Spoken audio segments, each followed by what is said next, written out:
Hello students, कैसे हैं आप सब। आई होप आप सब बहुत अच्छे होंगे। मैं हूँ दिव्या और मैं आपका वेलकम करती हूँ क्रेजी मैथ्स चैनल में। बच्चों, लास्ट हमने एक्सरसाइज 2.2 के क्वेश्चन नंबर 1, 2 और 3 कंप्लीट कर लिए थे। आज हम करेंगे इसका क्वेश्चन नंबर 4। क्वेश्चन नंबर 4 में उसने कहा है कि दो संख्याओं का योग 95 है, 95 है, एक संख्या दूसरी से 15 अधिक है, तो बताइए दोनों संख्याएं कौन सी होंगी। तो चलिए स्टार्ट करते हैं। संख्याओं का योग दिया है उसने हमें 95। अब देखेंगे हम पहली संख्या और दूसरी संख्या। उसने कहा है कि कोई एक संख्या दूसरी से 15 ज्यादा है। अब उसने स्पेशली नाम नहीं दिया कि पहली आप कौन सी लोगे, दूसरी। तो हम मान लेते हैं कि हमारी एक संख्या x हो गई और दूसरी उससे 15 अधिक है। अधिक है इसलिए प्लस हो रहा है, कम के लिए माइनस होता, गुना के लिए गुणा होता और आधा या भाग के लिए हम भाग करते।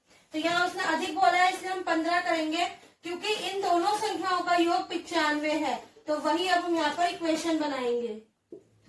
तो देखिए, दो संख्याओं का योग x प्लस 15, एक हमारे लिए x है और एक x प्लस 15 है। तो यहाँ पर दो संख्याओं का योग कितना दिया है उसने, 95, और इक्वल में रहेगा, ये हो गया 2x, क्योंकि ये भी 1 और ये भी 1, तो 1 और 1 2x प्लस 15। ठीक है। अब ये 95, ये 15 यहाँ प्लस हो रहा है तो यहाँ आकर माइनस हो जाएगा, यहाँ रह जाएगा सिर्फ 2x। दोनों को माइनस करने से हमें आंसर मिलेगा 80। अब देखिए, यहाँ पे x मल्टीप्लाई हो रहा है तो यहाँ आके डिवाइड हो जाएगा। यहाँ पर 2 मल्टीप्लाई हो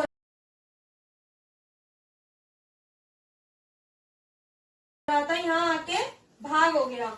अब यहाँ देखिए, 2 और 80 को भाग देंगे तो हमें मिलेगा 40। ये देखिए,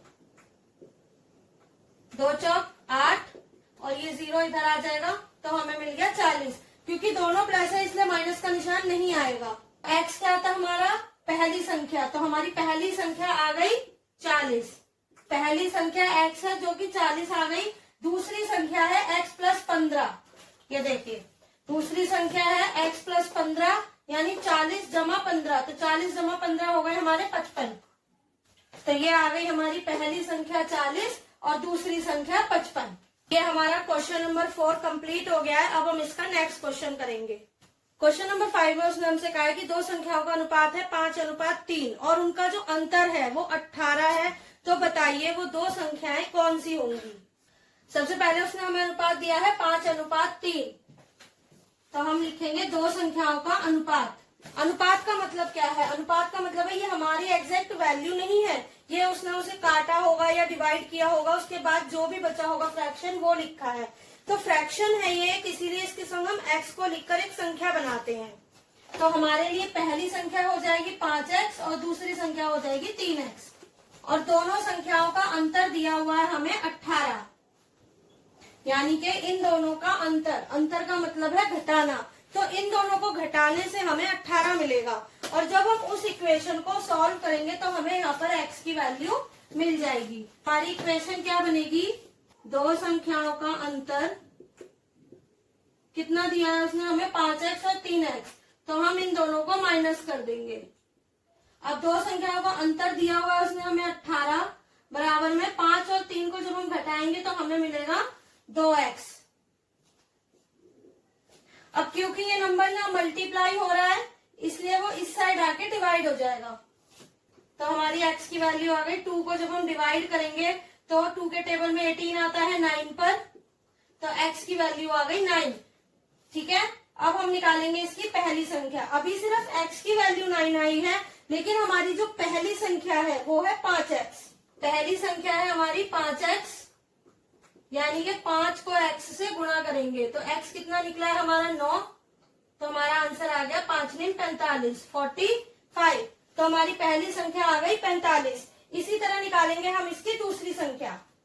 तो देखिए दूसरी संख्या है हमारी 3x। अब हम 3 और x को गुणा करेंगे तो 3 गुणा में x कितना है हमारा 9, 3 9 27, तो हमारी दूसरी संख्या आ गई 27। पहले हमने इन अनुपात को सॉल्व किया और उन्हें माइनस करके x की वैल्यू निकाली। x की वैल्यू निकालने के बाद पहली संख्या में वो 5 से गुणा हो रही थी इसलिए 5 से गुणा किया, और दूसरी संख्या में वो 3 से गुणा हो रही थी, इसलिए हमने उसे 3 से गुणा किया और हमें हमारी पहली और दूसरी संख्या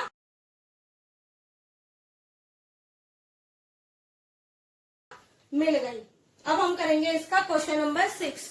क्वेश्चन नंबर 6 में उसने हमसे कहा है कि 3 लगातार पूर्णांकों का योग 51 है, तो हमें वो पूर्णांक ज्ञात करने हैं।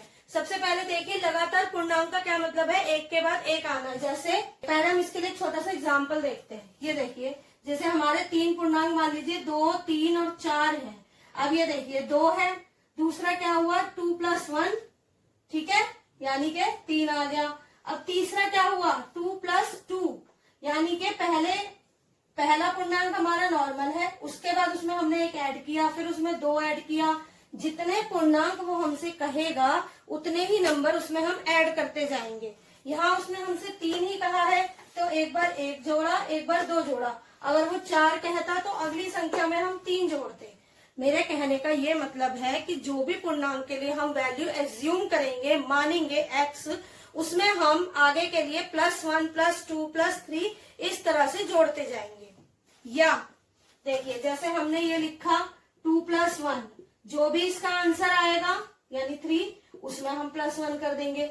चाहे तो आप इस तरह से लिख सकते हैं, या फिर आप ये मान सकते हैं कि जो भी संख्या हम एज्यूम करेंगे उसमें पहले +1 जोड़ेंगे, फिर उसमें +2, फिर उसमें +3 +4। इस तरह से हम अपने लगातार जो पूर्णांक होते हैं क्रमागत वाले, उन्हें हम लिख सकते हैं एज्यूम करके। तो चलिए अब हम स्टार्ट करेंगे अपना क्वेश्चन नंबर 6। उसने हमसे इस क्वेश्चन में क्या कहा है, 3 लगातार पूर्णांकों का योग 51 है। तो सबसे पहले 3 पूर्णांकों का योग लिखेंगे। 3 लगातार पूर्णांकों का योग 51। पहला पूर्णांक हमने x माना, तो दूसरा पूर्णांक उसमें +1 हो जाएगा। दूसरा पूर्णांक हो गया इसमें +1, क्योंकि लगातार है, लगातार का मतलब है एक के बाद एक, तो उसमें +1 जुड़ता है। अब तीसरा पूर्णांक देखिए, चाहे हम इसमें +2 कर दें या इसमें +1, जैसा कि मैंने बताया था 2, 3, 4। अब चाहे तो आप इसमें 2 + 2 करिए या फिर 3 + 1 करिए, आंसर तो हमारा 4 ही आएगा। उसी तरह से चाहे इसमें +2 कीजिए, चाहे इसमें +1 कीजिए, आंसर सेम ही आएगा। हमारी ये वैल्यू क्या बन जाएगी, x + 2। तो हम डायरेक्ट इसमें +2 भी लिख सकते हैं। अब हमारे पास 3 पूर्णांक है, इनका योग दिया है 51, मतलब इन तीनों को हमें जोड़ना है। तो x, फिर x + 1 और फिर x + 2, इनका टोटल हमें कितना दिया है 51। अब देखिए यहाँ x कितने हैं, 1, 2, 3, 3x है, हमने 3x ऐड कर लिए। उसके बाद बिना x के अचर संख्या है 2 और 1,